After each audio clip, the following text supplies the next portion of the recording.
तो स्टूडेंट्स, आज मैं आपको एक ऐसे इंसान की कहानी सुनाने वाली हूँ जो शायद दुनिया के लिए एक प्रोग्रामर था, लेकिन अपने लिए एक सपना था। दुनिया के सामने डेटा की सोची तस्वीर दिखाने का नाम था जॉन डी हंटर। 2002 की बात है।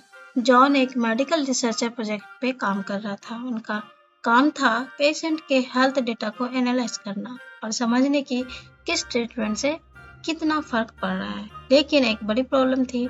वो डेटा इतना कॉम्प्लेक्स था कि उसे देखकर कुछ समझना मुश्किल था। ना कोई ग्राफ, ना कोई चार्ट, सिर्फ बोरिंग नंबर्स की लाइन। जॉन हर दिन अपने लैपटॉप के सामने बैठता है, नए नए तरीके ढूंढता है कि कैसे डेटा को समझने लायक बनाया जा सके।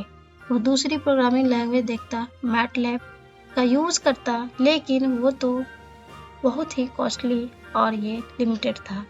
और एक दिन इतनी फ्रस्ट्रेशन हो गई कि जॉन ने अपने रिसर्च पार्टनर से कहा, मैं डेटा के बिना कैसे जीऊंगा?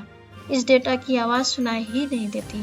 फिर एक रात जब सो रहा था, जॉन अपने कमरे में अकेला था। वो सोचने लगा, अगर दूसरे टूल्स नहीं दे रहे हैं तो क्यों ना अपने टूल बनाऊं।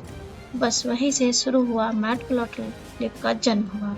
उसने डिसाइड किया कि एक ऐसी लाइब्रेरी बनाएंगे जो मैटलैब की तरह पावरफुल हो, लेकिन फ्री हो, ओपन सोर्स हो और पाइथन में हो।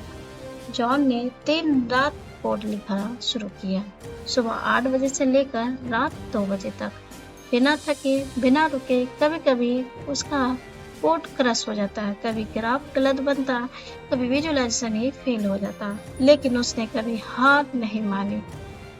वो कहते हैं ना, मैं ग्राफ नहीं बना रहा, मैं डेटा की जुबान लिख रहा हूँ। उनका लाइन था ये। और एक दिन जब जॉन ने पहला प्रॉपर लाइन चार्ट बनाया, तो उनकी आंखों में आंसू आ गए।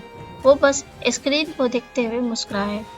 उसने कहा, बस ये वही है जो मैं ढूंढ रहा था। जॉन ने अपनी लाइब्रेरी का नाम रखा मैटप्लॉटलिब, क्योंकि ये मैटलैब से इंस्पायर्ड थी और प्लॉटिंग के लिए बनाई गई थी। उसने इस लाइब्रेरी को ओपन सोर्स बना दिया ताकि हर प्रोग्रामर, साइंटिस्ट और स्टूडेंट इससे फ्री यूज कर सके। और धीरे धीरे दुनिया भर के लोग मैटप्लॉटलिब को अपनाने लगे। साइंटिफिक रिसर्च से लेकर फाइनेंशियल रिपोर्ट तक सब ने इस टूल का इस्तेमाल शुरू कर दिया। 2012 में जॉन डी हंटर कैंसर से लड़ते लड़ते इस दुनिया से चला गया, लेकिन उसका बनाया हुआ मैटप्लॉटलिब आज भी दुनिया भर में हर दिन लाखों लोगों के लिए काम कर रहा है। उसने जो एक सपना देखा था डेटा की जुबान दुनिया को सिखाने का, वो आज भी जिंदा है। आज मैटप्लॉटलिब से हम line chart, bar chart, histogram, pie chart, scatter plot बना सकते हैं और डेटा एनालिसिस को इतना आसान बना दिया गया है कि कोई भी बिगिनर इसे सीखकर अपनी कहानी ग्राफ के जरिए कह सकता है। तो दोस्तों, जब भी आप अपने लैपटॉप पे import matplotlib.pyplot SPLT लिखो, एक बार जॉन डी हंटर को याद जरूर करना।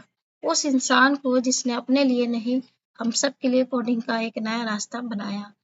अगर आपको ये कहानी पसंद आई तो वीडियो को लाइक करना, कमेंट में लिखना थैंक यू जॉन, और चैनल को सब्सक्राइब कर लो, क्योंकि अगले वीडियो में मैं आपको मैटप्लॉटलिब के सारे इंपॉर्टेंट ग्राफ्स बनाने सिखाने वाली हूँ, बिल्कुल इसी पैशन के साथ। Thank you so much.